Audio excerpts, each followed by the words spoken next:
ہر آدمی دیکھ سکتا ہے. ضروری ہو تو پوچھا جا سکتا ہے. میرا موضوع پہلے جمعے سے یہی آیہ کریمہ ہے جس میں ارشاد فرمایا گیا کہ اے ایمان والو تم پر روزے اسی طرح سے فرض کیے گئے ہیں، اسی غرض سے فرض کیے گئے ہیں، اسی نتیجے کو پانے کے لیے فرض کیے گئے ہیں جس نتیجے کو پانے کے لیے پہلی امتوں پر فرض کیے گئے. اور وہ نتیجہ کیا تھا؟ لعلکم تتقون، تاکہ تم متقی ہو جاؤ، تقوی حاصل کر لو.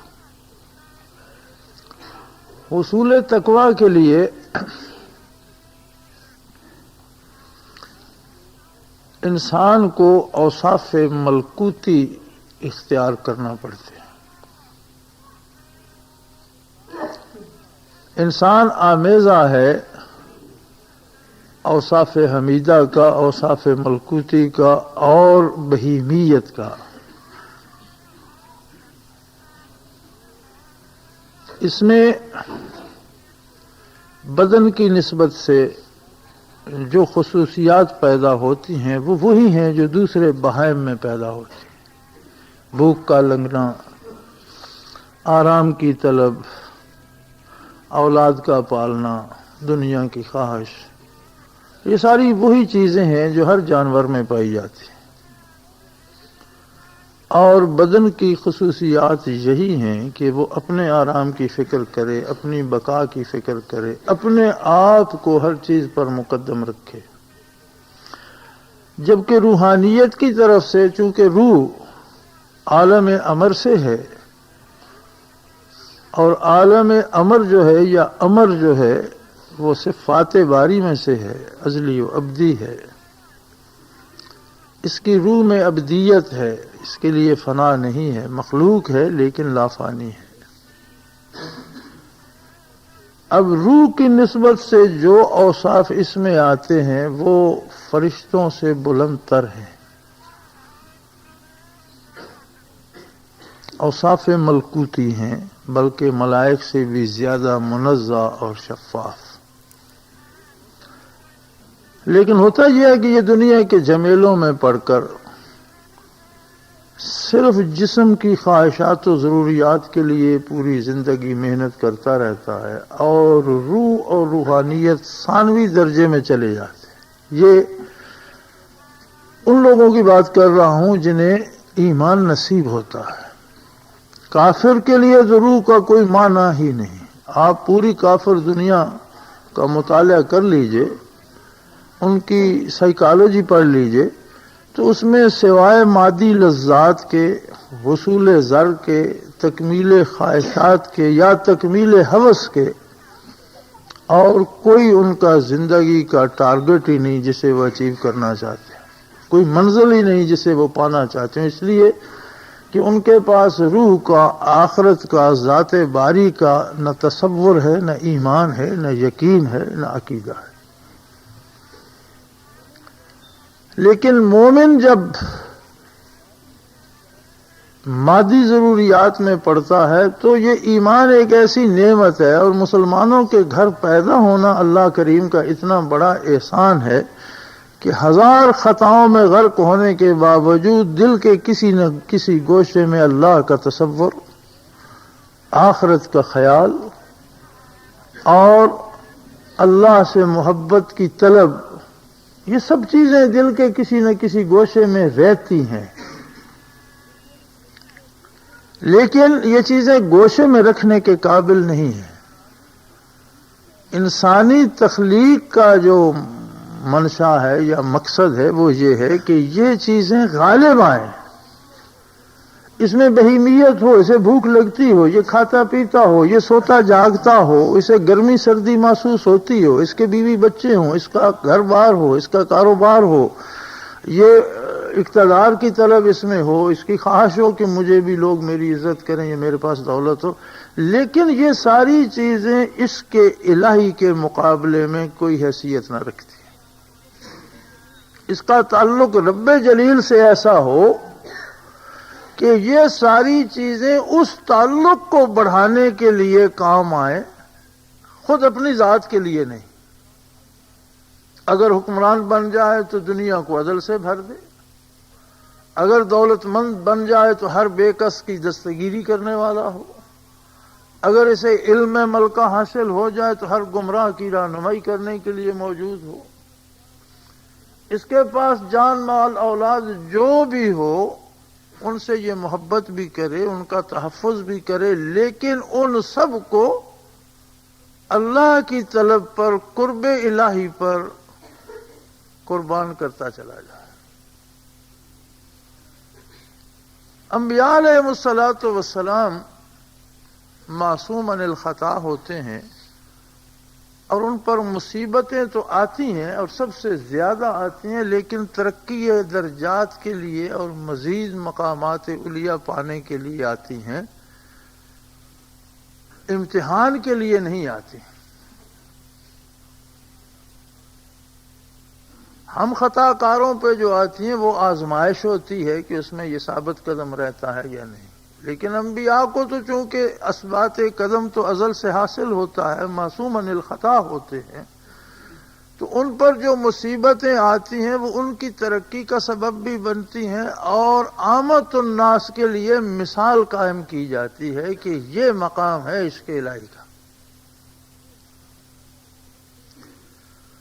اب اس ضمن میں ایک مثال لے لیجئے سیدنا ابراہیم علیہ السلام کی، کہ بچپن میں مقابلہ شروع ہوا اور بڑھاپے تک گھر سے، خاندان سے لے کر حکمرانوں اور حکومتوں تک مقابلہ رہا، آگ کے دریا سے گزرے، اور مفسرین کرام لکھتے ہیں کہ بہت بڑا الاؤ تھا آگ کا، اور جب اس میں پھینکنے کی تیاری کی جا رہی تھی تو جبرائیل امین نے عرض کی کہ بار الہا، تیرے خلیل کو محض اس جرم میں کہ وہ تیرا نام لیتا ہے، تیری توحید بیان کرتا ہے، آگ میں جھونکا جا رہا ہے، اور یہ ملائکہ کی اتنی فوج،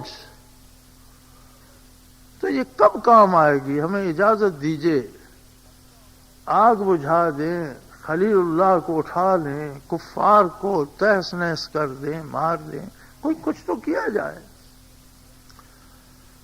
تو فرمایا جبرائیل میری طرف سے اجازت ہے، اس کے پاس جاؤ، ابراہیم کے پاس جاؤ، اگر وہ کہتا ہے تو اس کی مدد کرو۔ تو وہ جب بارگاہ میں حاضر ہوئے سیدنا ابراہیم علیہ السلام کی، اور عرض کی کہ میں نے یہ سوال پیش کیا ذات باری کو، اور اللہ نے مجھے آپ سے اجازت لینے کا حکم، آپ اجازت دیجئے ہم یہ سارے حالات بدل دیتے ہیں، کوئی بھی جو آپ کی ضرورت ہو، خواہش ہو، پوری کریں۔ آپ نے فرمایا جبرائیل، یہ سب کچھ تو نے دیکھا، تو نے محسوس کیا، اور تو نے چاہا کہ میں اس مدد کروں اس میں، وہ ذات بھی دیکھ رہی ہے، جانتی ہے، چاہے تو مدد کر سکتی ہے، قادر ہے ہر چیز پہ۔ فرمایا پھر تیری کیا ضرورت ہے، تو کیوں تکلف کرتا ہے؟ جب اللہ موجود ہے، وہ خود ملاحظہ فرما رہا ہے، وہ خود میرے دل کو، میرے حال کو، میری خواہش کو، میری آرزو کو جانتا ہے، جو کچھ میرے نیاخانہ دل میں ہے اسے جانتا ہے، جو کچھ آگ میں پھینکنے والوں کے ارادے یا ان کی خواہش ہے اسے جانتا ہے، اور اسے تیری مدد کی ضرورت نہیں، وہ ہر جو چاہے وہ خود کر سکتا ہے۔ اگر وہ چاہتا ہے کہ مجھے اسی آگ میں جلنا ہے تو اس میں درمیان تیرے آنے کی ضرورت نہیں ہے۔ اور نتیجہ یہ ہوا، جب آگ میں پھینکے گئے تو اللہ نے براہ راست آگ کو حکم دے دیا، یا نار کونی بردا وسلام علی ابراہیم، آگ آج مزاج بدل دے، ساری عمر جلاتی رہی ہے، آج سبزہ اگلنا شروع کر دے، اور تمام تفاسیر میں موجود ہے کہ جب سیدنا ابراہیم آگ میں داخل ہوئے تو جو لکڑی جل رہی تھی بہت دور دور تک سب کی آگ ہی سرد نہیں، ساری سرسبز ہو کر درخت اور پودے بن گئے اور ایک باغ بن گیا، گردا گرد آگ جل رہی ہے اور درمیان میں ایک باغ کھلا ہوا۔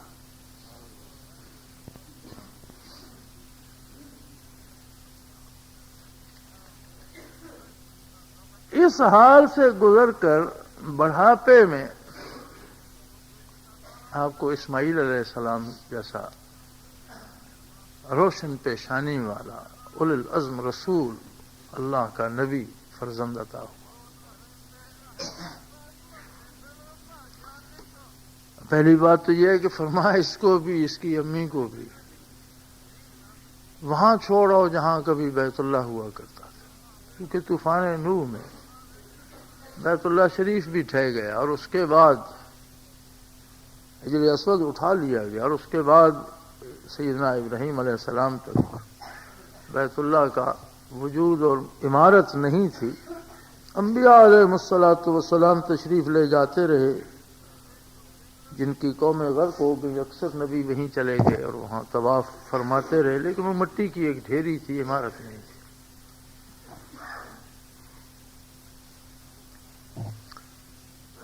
اب وہ کہاں ہے؟ فرمایا جبرائیل امین رہنمائی کریں گے اس بڑھاپے میں محبوبہ بیوی جو ہر حال میں، ہر مشکل میں، ہر امتحان میں ہم رکاب رہی، اور ایک ننھا سا بچہ شیخ خار جو اٹھ نہیں سکتا، بیٹھ نہیں سکتا، اسے لے کر وہاں پہنچے۔ اور جب وہاں پہنچے تو حکم تھا کہ نہیں یہاں چھوڑ دیجیے، آپ جائیے واپس۔ انہیں چھوڑ کر واپس ہو گئے۔ تو مائی صاحبہ نے پوچھ لیا کہ ہمیں آپ اس کے بھروسے پہ اس ویرانے میں، جنگل میں، جہاں کوئی پرندہ بھی نظر نہیں آتا، پانی نہیں ہے، کھانے کو کچھ نہیں ہے، کوئی انسان کیا جانور، کوئی پرندہ کوئی نہیں، تو ہمیں کس کے بھروسے پہ چھوڑنے؟ فرمایا اللہ ہے۔ تو انہوں نے فرمایا کہ پھر وہ کافی ہے، آپ جائیں۔ اور پھر جس بے تابی سے پانی کو دیکھنے کے لیے صفا و مروہ پہ دوڑی، ادھر اسماعیل علیہ السلام کی فکر بھی تھی، پہاڑی پہ چڑھ کے بھی دیکھنا چاہتی تھی، تو ان کی وہ بے تابی، وہ ادا کہ بچے کی موت قریب ہے، اپنا پیاس سے یہ حال ہے کہ چھاتیوں میں دودھ خشک ہو گیا ہے، حد ہے یہ نہیں پیاس کی کہ ماں کی چھاتیوں میں نوزائیدہ بچے کے لیے دودھ نہیں اتر رہا۔ چاہیے تو تھا شکایت کرتے ہیں کہ میرے لیے دنیا میں خدایا کچھ بھی نہیں ہے، ہمارے لیے پانی بھی نہیں ہے، شکایت نہیں آئی۔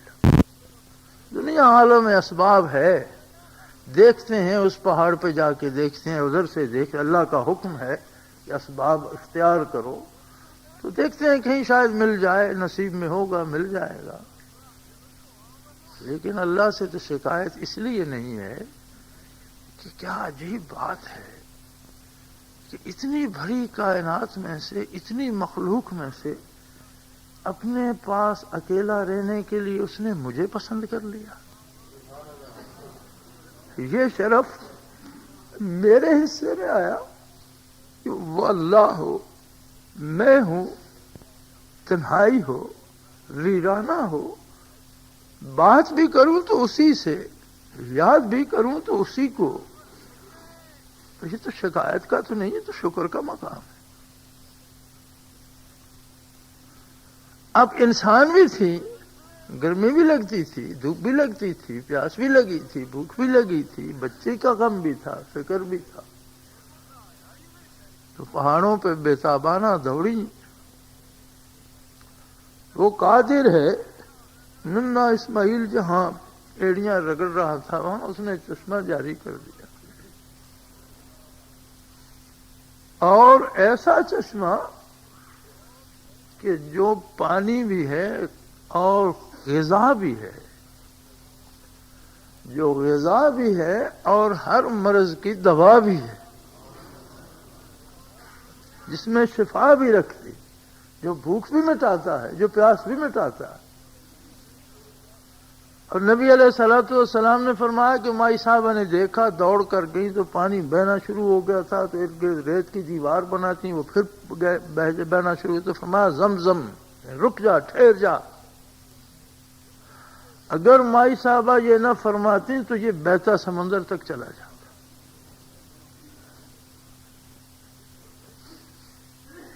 ابھی تک جاری ہے اور انشاءاللہ قیامت تک جاری رہے گا۔ اور حضور علیہ الصلوۃ والسلام نے فرمایا کہ اس میں ہر مرض کے لیے شفا ہے۔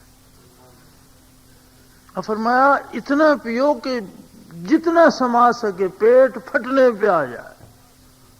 زمزم پیاس مٹانے کے لیے نہ پیو، زمزم اتنا پیو کہ جتنا زبردستی پی سکتے ہو پیٹ بھر لو۔ اس کی کثرت جو ہے وہ شفا کی کثرت ہے۔ اب وہ بیتابی اس کریم کو ایسی پسند آئی کہ تب سے لے کر قیامت تک ہر آنے والے کو ان پہاڑوں پہ دوڑا دیا۔ اپنے ہر محبت کرنے والے کو، اپنے ہر چاہنے والے کو، اپنے ہر عاشق کو، اپنے ہر محبوب کو جس پہ خود مہربانی کی اسے بھی، اور تو اور آقا نامدار حضرت محمد الرسول اللہ صلی اللہ علیہ وآلہ آلہ وسلم ان راستوں پہ دوڑے۔ صحیح فرمائی۔ وہ ادا ہی پسند آ گئی اس کریم کو، وہ بے قراری، وہ بیتابی پسند آ گئی، اور ہر عمل پہ ایک خاص قسم کی رحمت، ایک خاص قسم کی عطا ہوتی ہے، اور اس کے اپنے انوارات، اس کا اپنا ایک خاص رنگ، اس کا اپنا ایک مزہ ہوتا ہے۔ تو فرمایا یہاں دوڑو، اگرچہ تمہارا کوئی اسماعیل نہیں تڑپ رہا، لیکن وہ لذتیں، وہ انوارات، قرب کے وہ منازل، ان کی وہ کیفیات میں سے میں تمہیں کچھ نہ کچھ ضرور دوں گا۔ جو یہاں آئے ہو وہاں دوڑ کے بھی دیکھو۔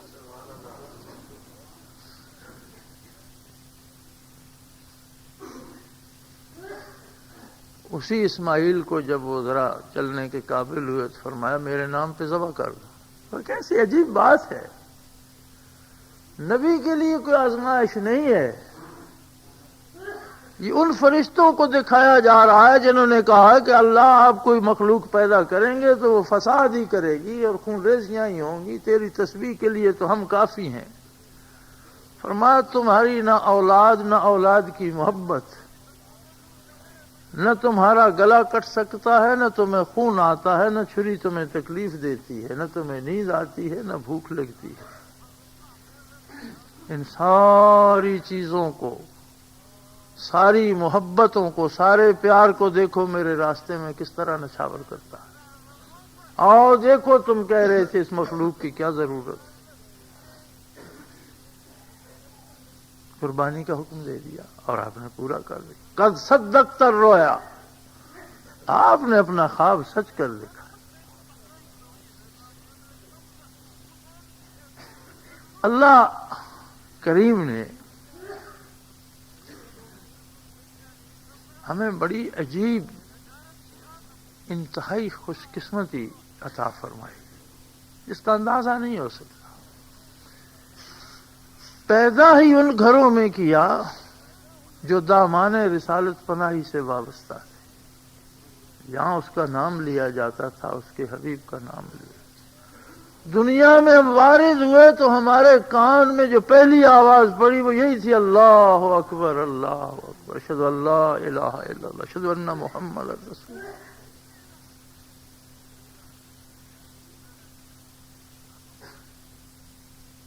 کتنی خوش قسمتی کی بات ہے۔ اب وہ جو پہلے دن اذان، جو بظاہر مومل سی نظر آتی ہے کہ ابھی بچہ پیدا ہوا اس کے کان میں اذان کہو، کیا ہوگا؟ ہوگا یہ کہ اللہ اللہ کے حبیب کا نام دل کی گہرائی میں لکھا جائے گا۔ ساری عمر گناہ تو کرتا رہے گا، خطائیں تو کرتا رہے گا، لیکن اس کے دل سے اللہ کا اور اللہ کے حبیب کا نام مٹے گا نہیں، کبھی تو واپس بھی آ سکتا ہے۔ یہ جو فضول سا عمل ہے اس کا نتیجہ دیکھ لو کہ جس کے کان میں اذان کی آواز پڑی اس کے دل میں کہیں نہ کہیں کسی نہ کسی گوشے میں تو نور ایمان رہ ہی جاتا ہے،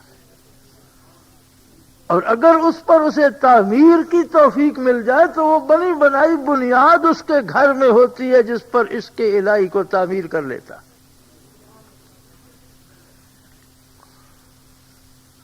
یہ بھی اس کا احسان تھا کہ اس نے ہمیں دامان رحمت اللہ عالمین سے وابستہ فرمایا دن میں 5 دفعہ میرے ساتھ روبرو بات کیا کرو۔ الصلاۃ معراج المومنین او کما قال رسول اللہ صلی اللہ علیہ وسلم، مومن کی نماز اس کی معراج ہے، اس کی عظمتوں کی امین ہے کہ اسے اللہ کے روبرو کر دے۔ حضور فرمایا فإنہ یناجی ربہ، نمازی پروردگار سے سرگوشیاں کر رہا ہوتا۔ پھر رمضان کا مبارک مہینہ، پھر اس نے شیاطین کو قید کر دیا، رحمت کے دروازے کھول دیے۔ پہلا عشرہ رحمت کا، دوسرا بخشش کا، تیسرا عشرہ فرما جہنم سے آزادی کا ہے، اتکم من النار۔ اب اس پر بس نہیں کیا، فرما آخری عشرے میں اگر ساری دنیا سے الگ ہو جاؤ، ابراہیم کی طرح، ہاجرہ کی طرح، اسماعیل کی طرح، محمد الرسول اللہ صلی اللہ علیہ وسلم کی طرح، موسیٰ کی طرح جیسے وہ طور پر چلے گئے تھے، میرے ان محبوب بندوں کی طرح جنہوں کو میں نے اپنی ذات کے لیے کائنات سے الگ کر لیا کچھ لمحے۔ یہ لمحات جو ہوتے ہیں بگڑنے کے لیے کچھ صدیاں لگتی ہیں، ایک لمحہ لگتا ہے، اچھا بھلا بندہ بگڑ جاتا ہے۔ اسی طرح بننے کو بھی صدیاں نہیں لگتی، ایک لمحہ لگتا ہے اور بدکار سے بدکار بدل جاتا ہے۔ یہ لمحوں کے فیصلے ہوتے ہیں اور یہ نصیب کے فیصلے ہیں۔ اب ایک ہستی کو اس نے مبعوث فرمایا جو ساری کائنات کے لیے رحمت ہے، یعنی جتنی رحمت ذات الہی سے مخلوق کو نصیب ہوتی ہے وہ مجسم ہو کر محمد الرسول اللہ۔ ہوائیں چلتی ہیں تو برکات وہیں سے آتی ہیں، سورج روشنی دیتا ہے تو برکات وہیں سے آتی ہیں، زمین گردش کرتی ہے، بارشیں برستی ہیں، کونپلیں پھوٹتی ہیں، کوئی مرتا ہے، پیدا ہوتا ہے، زندگی موت سارا سلسلہ جہاں جہاں رحمت کو دخل ہے اس ساری رحمت کا مرکز کہاں ہے؟ وَمَا أَرْسَلْنَاكَ إِلَّا رَحْمَةً لِّلْعَالَمِينَ۔ معمولی بات نہیں ہے۔ جس طرح سارے جہانوں کے لیے سورج ہے نا، زمین آسمان کے لیے، سورج سے اوپر بھی کائنات ہے، شاید اسے سورج کی ضرورت نہیں ہوگی، بالائے آسمان، لیکن وہ ساری مخلوق عرش عظیم تک عالمین میں شامل ہے، اور سورج کی کرنوں کی تو ایک حد ہے، محمد الرسول اللہ کی رحمتیں وہاں تک بٹتی ہیں جہاں تک مخلوق ہے۔ اب جس ہستی میں اتنی نورانیت، اتنی روشنی، اتنی ہدایت، اتنی محبت، اتنا عشق، اتنی رحمتیں جمع کر دیں کہ صدیاں گزرنے کے بعد آج بھی کوئی کافر اس کا نام خلوص سے لے لے اور پڑھ لے اشہد ان لا الہ الا اللہ اشہد ان محمد عبدہ ورسولہ، تو اس کی ساری کفر کی، شرک کی ساری خباثتیں، ساری غلاظتیں صاف ہو جائیں اور نور ایمان سے منور ہو جائے۔ اب اتنی عظیم ہستی کو، اتنی عظیم رحمت کو، اتنی عظیم تجلیات کو اس نے مختص کر دیا ایک بندے کے لیے 3 راتیں 3 دن، ساری کائنات سے کاٹ کر غار ثور میں ابو بکر کی گود میں دے۔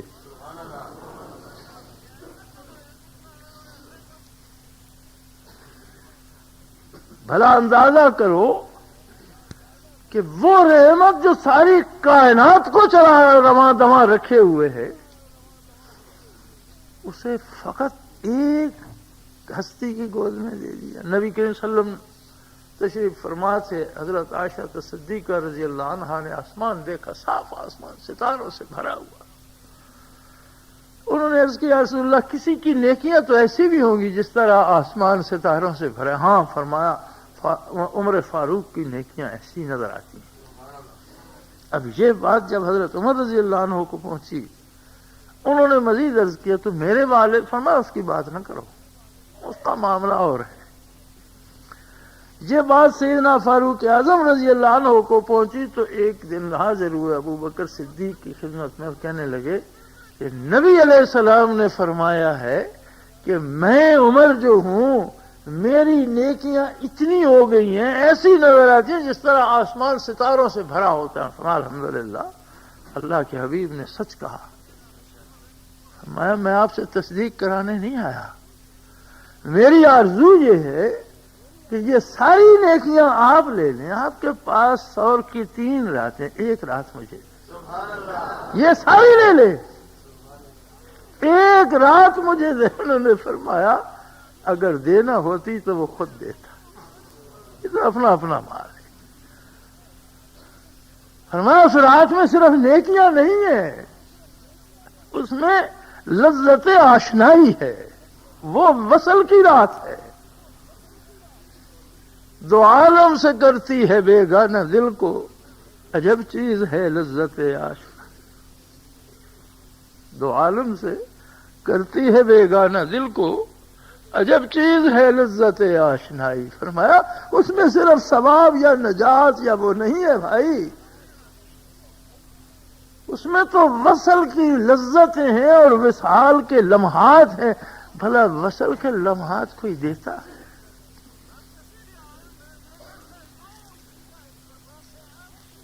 تو یہ جو لمحات ہوتے ہیں اور وہ لمحات جو کبھی کائنات سے کٹ کر محض اللہ کی یاد کے نصیب ہو جائے تو پھر ایک رشتہ بن جاتا ہے. اور رشتہ ایسا بنتا ہے کہ ابو بکر کو نصیب ہوئے رضی اللہ تعالی عنہ. تو سیرت میں دیکھ لیجئے کہ ساری زندگی ایک واحد ہستی ہے ابو بکر جس نے کبھی نبی کے وسلم پہ سوال نہیں کیا.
باقی صحابہ کے خلوص میں کچھ شبہ تو نہیں ہے.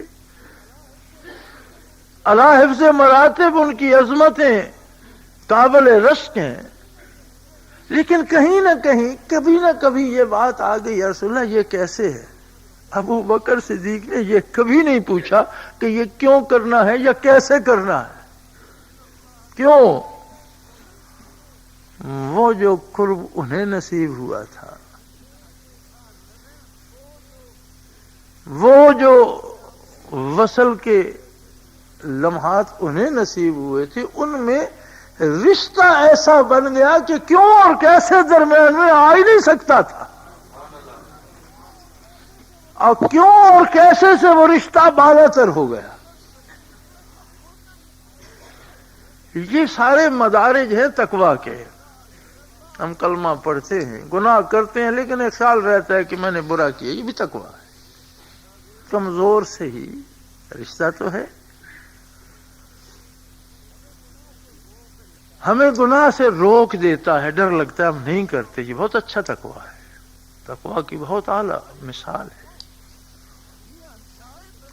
لیکن وہ تقویٰ چاہتا ہے کہ جب تم نیکیاں کرو، ہر وقت ذکر کرو، مخلوق سے کٹ جاؤ، صرف تم ہو، میں ہوں، میری یاد ہو، اور پھر تمہارا دل رو رہا ہو کہ بار الہ مجھے کچھ اور چاہیے. گناہ کا تصور نہ ہو، جہاں کسی سے زائد بات کرنے کی فرصت نہ ہو، وقت بے وقت کھانے پینے کی بات نہ ہو، نفس کی خواہشات سے رک جاؤ، بیویوں سے دور ہو جاؤ، بچوں سے الگ ہو جاؤ، مسجد کے گوشے میں قیام پذیر ہو جاؤ، ہر وقت میرا ذکر، میری یاد تمہارا سرمایہ ہو، اور پھر بھی دل سے ہوک اٹھے کہ کچھ اور چاہیے.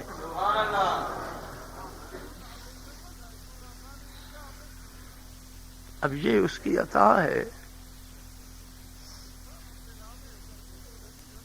یہ اس کا احسان ہے کہ وہ کس کس کو اس کام کے لیے توفیق عطا کرتا ہے.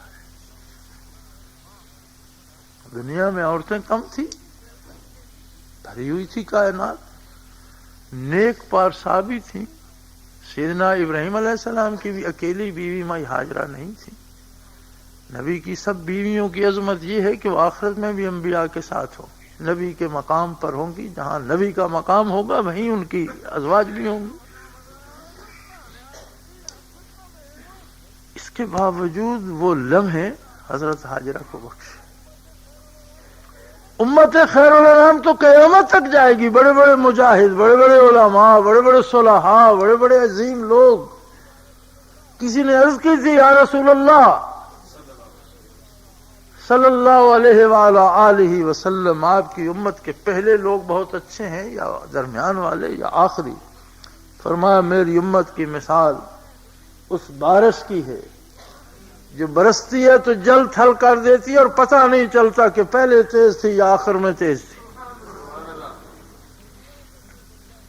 دنیا کا کوئی بندہ نہیں سمجھ پائے گا، آخر تک ایسے لوگ آتے رہیں گے کہ سمجھ نہیں آئے گی کہ کیسے عجیب لوگ. اگر اتنے عظیم لوگ قیامت تک آنے ہیں تو خلوت کے چند لمحے تو صرف ابو بکر کو بخشے. کیا یہ عجیب تر بات نہیں؟ اس کے اپنے طریقے ہیں. تقویٰ کے مقامات و منازل مدارج دیکھتا ہے اور بندے کو آگے آگے لے جاتا ہے. اب اس نے اس آخری عشرے میں اعتکاف بنا لیا. سب کچھ چھوڑ کر 10-9 دنوں کے لیے الگ ہو کر، کائنات سے کٹ کر، مسجد میں بھی غیر ضروری بات نہ کرو. بس زبان کھلے تو اس پر میرا کلام ہو، زبان کھلے تو اس پر درود ہو، زبان کھلے تو اس پر میری تسبیح ہو، آنکھ دیکھے تو میری عظمتوں کو دیکھے، دل سوچے تو مجھے سوچے، دماغ سوچے تو مجھے سوچے. ہر چیز سے کٹ جاؤ.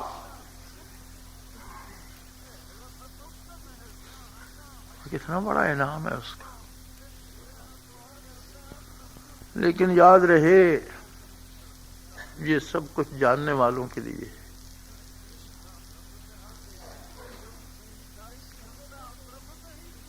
خلوتیں تو ابلیس کو بھی نصیب ہوئی تھی، فرشتوں کا استاد مقرر ہوا تھا. زراہ تفاخر بفوج ملک گہے بر زمین بود گہ بر فلک. جب زمین پر جنات آباد تھے اور وہ شرارتیں کرتے تو ان کی سرکوبی کے لیے جب فرشتے بھیجے جاتے تو ان کا سردار یہ ہوتا تھا. لیکن اس سارے قرب سے، اس ساری مقامات سے معلم الملکوت بننے کے بعد اس نے سمجھا کہ میں بن گیا ہوں کچھ. یہ ساری خلوتیں، یہ ساری نیکیاں اگر پھر اپنی بڑائی کی طرف لے جائیں تو سب کچھ گیا. اپنی پارسائی کا دعویٰ پیدا ہو جائے تو سب کچھ گیا. اپنی بزرگی کا خیال آ جائے، اپنے کمالات پہ توجہ چلی جائے تو پھر ایسا ہی ہے جیسا کوئی دودھ پی کر مر گیا ہو. دودھ غذا بھی ہے، دودھ دوا بھی ہے، لیکن کوئی اتنا دودھ پی لے کہ اس کا پیٹ ہی پھٹ جائے یا اس کی موت کا سبب بن جائے. اصل جو نزاکت ہے اس معاملے کی وہ یہ ہے کہ اعتقاف نصیب ہو تو بندہ کائنات سے کٹ کر بیٹھے، اور واقعی کٹ کر بیٹھے، محض رسمی طور پر نہیں، محض دنیاوی طور پر نہیں. ایک بزرگ تھے عالم ہندوستان کے، اور ان کا عزیز ایک حج پر گیا تو مکہ، ان دنوں تو سال کم از کم لگتا تھا آنے جانے میں حج پر. تو اس نے مکہ مکرمہ سے لکھا انہیں خط کہ حضرت میرا فلاں فلاں معاملہ باقی تھا، فلاں کام تھا، فلاں سے پیسے لینے تھے، فلاں کو دینے تھے، وہ بچہ بیمار تھا، تو عذرائے کرم میرے آنے تک ان امور کی نگہداشت فرمائیے گا. انہوں نے اسے جواب میں لکھا کہ تم بدن تو مکے لے گئے اور تم روح یہاں چھوڑ گئے، اس سے تو بہتر تھا تمہارا بدن یہاں رہتا اور تمہارا دل وہاں جاتا. تمہیں حج پر جانے کا کیا حاصل ہوا جبکہ دل تو تمہارا یہاں ہے؟ اس سے تو یہ اچھا تھا کہ تم نہ جاتے اور تمہارے دل میں آرزو تو وہاں جانے کی باقی رہتی، تم تو یہی بیٹھے ہو. اعتکاف کا مقصد یہ ہے کہ دل کو بھی یہیں لے آئے، سود و زیاں سے بالا تر ہو. جو ہوتا ہے ہونے دو یار، کیا ہوتا ہے؟ جب ہم نہیں ہوں گے تب کیا ہوگا؟ یہ 10 دن یہی سمجھ لو کہ ہم نہیں ہیں اس دنیا میں. وہی کچھ ہوگا جو ہم نہیں ہوں گے تو ہو جائے گا، اسے آج ہونے دو. اور ان لمحات کو وصال الہی کی لذتوں کے لیے استعمال کرو. یہ ثواب و عذاب بہت اچھی بات ہے، لیکن بندے مومن کی منزل اس سے آگے ہے، اس سے بہت آگے. طلب الہی، وصال الہی، پھر ہر ایک کی اپنی حیثیت ہوتی ہے، اپنی اس کی محبت ہوتی ہے، اس کا اپنا معیار ہوتا ہے، اپنے مدارج ہوتے ہیں. کوئی 2 بندے ایک سی محبت نہیں کر سکتے، کوئی 2 بندے ایک سی محبت نہیں پا سکتے، کوئی 2 بندے ایک سا خلوص نہ دے سکتے ہیں نہ لے سکتے ہیں. اپنے اپنے حال میں ہر لمحہ اللہ کے روبرو رہو، اور اس کا پتہ اس طرح چلے گا کہ معرفت الہی یا قرب الہی کی ایک عجیب خصوصیت ہے. وہ یہ ہے کہ جتنا قرب نصیب ہوتا ہے اتنا اس کی عظمت دل میں جانگزی ہوتی ہے، اور اپنے کچھ نہ ہونے کا احساس ہوتا ہے. اپنی حیثیت کا بھی پتہ چلتا جاتا ہے کہ میں کچھ بھی نہیں ہوں، میری کوئی حیثیت نہیں ہے، ایک ذرہ کارآمد ہے، لیکن اربوں ذرات جو میرے وجود میں مرتسم ہو گئے، میں نے یہ بھی گناہوں سے آلودہ کر دیا. وہ ذرہ خاک جو گرد میں اڑتا ہے، وہ ذرہ خاک جو راہوں میں پڑا ہے، اس نے کم از کم گناہ تو کوئی نہیں کیا. اور یہ کھربوں ذرات جو میرے وجود میں مرتسم ہو گئے، میں نے تو یہ ذرات بھی نافرمانیوں سے آلودہ کر دی، میری کیا حیثیت ہے؟ اور وہ ذات کتنی عظیم ہے، ہر تنکا اس کی دی ہوئی نمو سے پیدا ہوتا ہے. ہر جھونکا وہ چلا رہا ہے، ہر قطرہ وہ ٹپکا رہا ہے، ہر ذی نفس کا ہر نفس اس کی دی ہوئی طاقت سے، ہر پرندہ اس کی دی ہوئی قوت سے اڑان بھر رہا ہے۔ کیڑی چیونٹی سے لے کر عرش عظیم تک، تحت الثری سے عرش اولا تک جو کچھ ہے، ہر چیز ہر لحظہ اس کے دستے قدرت میں ہے، اور سب کو الٹ پلٹ رہا ہے، چلا رہا ہے، اور کہیں کسی کو پتہ ہی نہیں چلا۔ ہر کوئی کہتا ہے میں کر رہا ہوں، کر کوئی بھی نہیں رہا۔ پرندہ سمجھتا ہے میں اڑ رہا ہوں، باز سمجھتا ہے میں نے شکار کر لیا، بھیڑیا سمجھتا ہے میں نے بھیڑ کھا لی، وہ کہتا ہے میں نے سب کو رزق دیا، کسی نے کچھ بھی نہیں کیا۔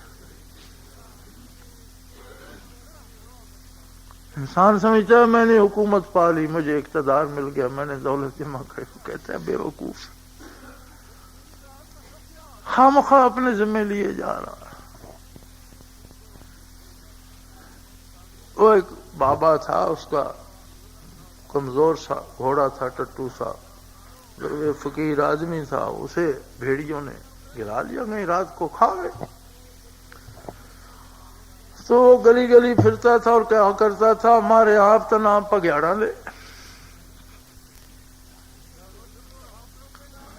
کہ مجھ غریب کا ایک ٹٹو ہی تو تھا اس کائنات میں، میرا سرمایہ، تو مارا تو خود اور ذمہ بھیڑیوں کے لگا دیا، مارے آپ تو نہ پگیاڑا نے۔ تو لوگوں نے کہا بھئی اس کی پڑ جائے گی کسی کو، اسے کو پیسے جمع کرو، اسے ٹٹو خرید کر دے دو، ورنہ یہ جس طرح یہ چلاتا ہے تو یہ ساری آبادی ڈوب جائے گی۔ وہ اس کے لیے گھوڑا لے آئے، اس سے بہتر لے آئے۔ وہ پھرا کرتا تھا تو کہتا تھا کہ دے میں آپ تو دین گرا جائے، دیا تو خود، احسان ان کے نام کر دیا۔ کہ یہ سوچتے پھرتے ہیں ہم نے بابے کو گھوڑا دے دیا۔ اب وہ اتنی عظیم ذات، ایسا قادر، ایسا قیوم، اتنے وسیع علم کا مالک، اتنی وسیع قدرت کا مالک، جس کو سوچنا ممکن نہیں، جاننا تو دور کی بات ہے، سوچنا انسان کے بس میں نہیں ہے۔ ہماری حیثیت کیا ہے؟ ہمیں اللہ نے مسلمانوں کے گھر پیدا کیا اور ہم وہ ڈھول پیٹ رہے ہیں۔ شاید غیر مسلموں کے گھر پیدا کرتا تو ہمیں یہ فرصت بھی ہوتی کہ نہ ہوتی، ہم سوچتے بھی کہ نہیں اسلام ہے بھی کہ آگے۔ زبردستی اس نے مسلمان بنا دیا، شرما شرمی نماز کی توفیق دے دی، اور دیکھا دیکھی اعتکاف میں آ گئے۔ یار اگر آ ہی گئے تو اب اسی کو سچ کر، آ تو گئے، جیسے بھی آئے آ تو گئے، بن تو گئے مسلمان جیسے بھی بنے، آ تو گئے اس کے دروازے پر، اب اسے سچ کر۔ بس اتنی سی بات ہے سمجھنے کی۔ ایک لمحہ ان 10 دنوں میں ایسا نصیب ہو جائے، ایک لمحہ کہ جب کائنات کا خیال نکل جائے اور ذات باری کے وصل کی آرزو ہو تو وہ لمحہ آئندہ زندگی کے لیے کافی، نہ صرف زندگی کے لیے، موت اور ما بعد الموت کے لیے کافی ہے۔ نبی علیہ السلام کا ارشاد ہے کہ جس کی ایک تسبیح قبول ہو گئی نجات پا گیا۔ وہ نری تسبیح نہیں ہے نا، قبول کی شرط اس لیے لگا دی کہ اس میں وہ لمحہ ہو جو وصال کا ہو، وہ کوئی سجدہ جو اس کے روبرو ہو جائے، کوئی ایک تسبیح جو اس کے قرب میں نصیب ہو جائے، کوئی ایک لمحہ جب یہ خیال یقین میں بدل جائے کہ اللہ واقعی ہے اور میں اس کے قریب ہوں۔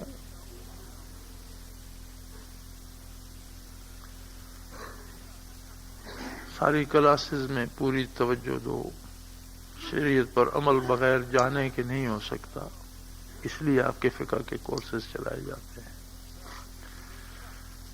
تلاوت کرو، سمجھ آئے یا نہ آئے ضرور کرو، اور جتنی کر سکو۔ سمجھ آئے نور علی نور ہے، سمجھ آئے تو اور مزے سے ٹھہر کر اور اس طرح پڑھو کہ اللہ خود آپ سے بات کر رہا ہے.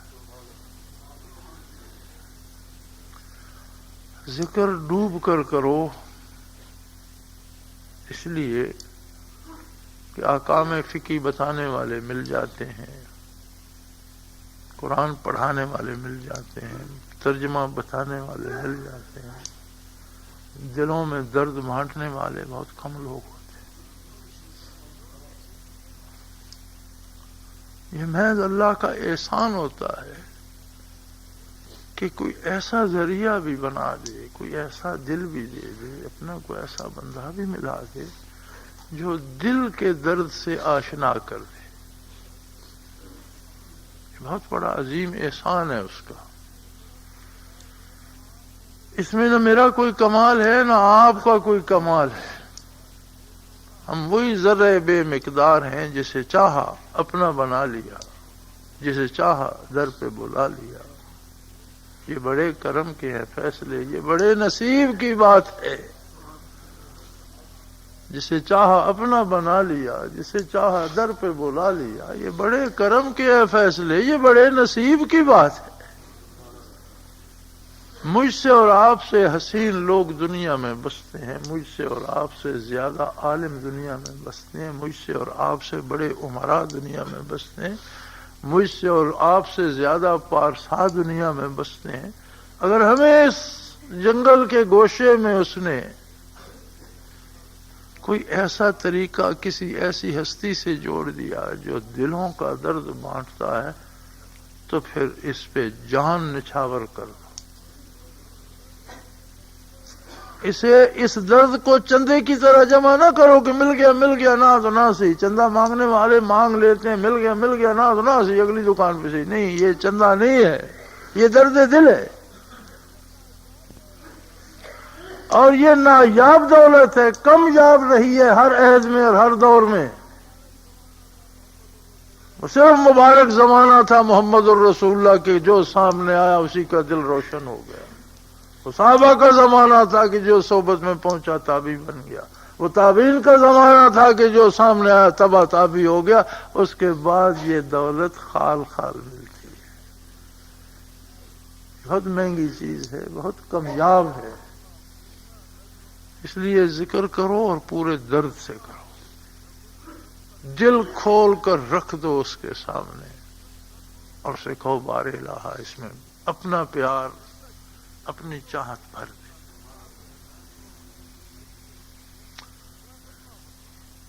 ہمیں شکوہ رہتا ہے اس کی ذات سے، لیکن حق یہ ہے کہ ہم خود محبت کرنا جانتے نہیں ہوتے. ہماری محبتیں خواہشات میں الجھ جاتی ہیں، ہماری محبتیں ذات میں الجھ جاتی ہیں، ہماری محبتیں مفادات میں الجھ جاتی ہیں. اور آلودہ اور الجھی ہوئی محبت نہیں ہوتی. محبت بڑی خالص چیز ہوتی ہے، صاف ستھری، جس میں کوئی آلائش نہ ہو. محبت میں تو یہ آرزو بھی نہیں ہوتی کہ جس سے محبت کر رہا ہوں وہ بھی مجھ سے محبت کرے. اگر یہ آرزو بھی پیدا ہو جائے تو بھی اس میں آلائش آ جاتی ہے، خود غرضی آ جاتی ہے. محبت تو محبت کرنے والے کو مجبور و بے بس بنا دیتی ہے.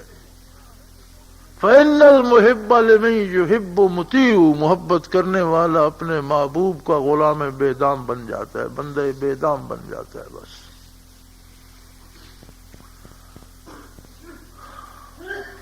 اگر اللہ اپنے کرم سے ہمیں اپنی محبت کا کوئی شمع نصیب کر دے تو ہمارا اعتکاف مقبول و منظور ہو گیا. احب الصالحین ولست منہم، احب الصالحین ولست منہم لعل اللہ یرزقنی صلاحا. مجھے نیکوں سے محبت تو ہے اگرچہ میں نیک نہیں ہوں، لیکن اس سے کیا بعید ہے کہ وہ مجھے بھی صلاحیت عطا کر دے. وہ قادر ہے اسی ایٹم کو سونے میں تبدیل کرتا ہے اور اسی کے ساتھ کے دوسرے ایٹم کو لوہے میں تبدیل کر دیتا ہے، اسی سے ریت بنتی ہے اور اسی سے چونا بنتا ہے، اسی سے زمرد بنتا ہے اور اسی سے عام پتھر بنتا ہے۔ اگر میرے وجود کے ذرات کو بھی اپنی محبت سے رنگین کر دے تو اس کی رحمت عامہ سے کیا بھائی؟ یہ تو اس کا کام ہے، ہم اس کا کام تو سوچتے ہیں۔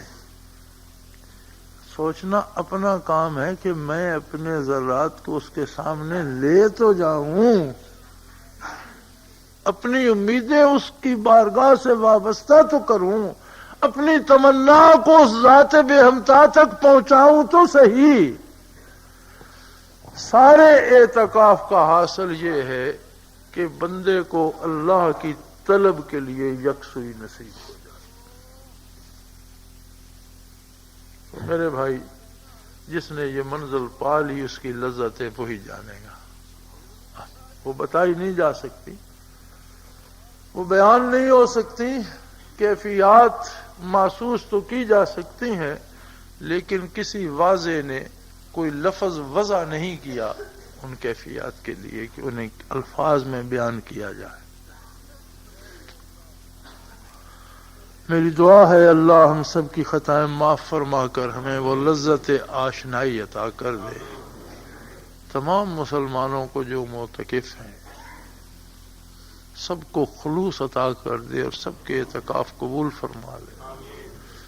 جو اعتکاف نہیں کر سکے وہ قادر ہے اور اس کی رحمت بہت وسیع ہے، ان پر بھی اپنا رحم فرمائے، ان کے دلوں میں بھی اپنی طلب پیدا کر دے، اس قوم کو پھر یکجا کر دے، قوت دے، طاقت دے، مدد فرمائے اور یہ پھر سے دنیا سے ظلم مٹانے کا کام کر سکے، ناانصافی کو مات دے سکے، کفر و شرک کو شکست دے سکے۔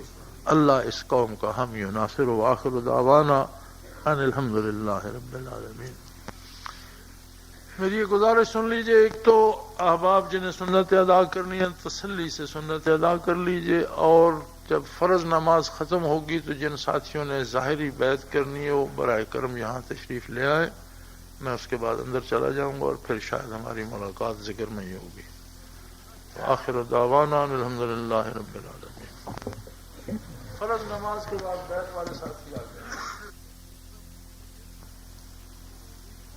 اعوذ باللہ من الشیطان الرجیم، بسم اللہ الرحمن الرحیم۔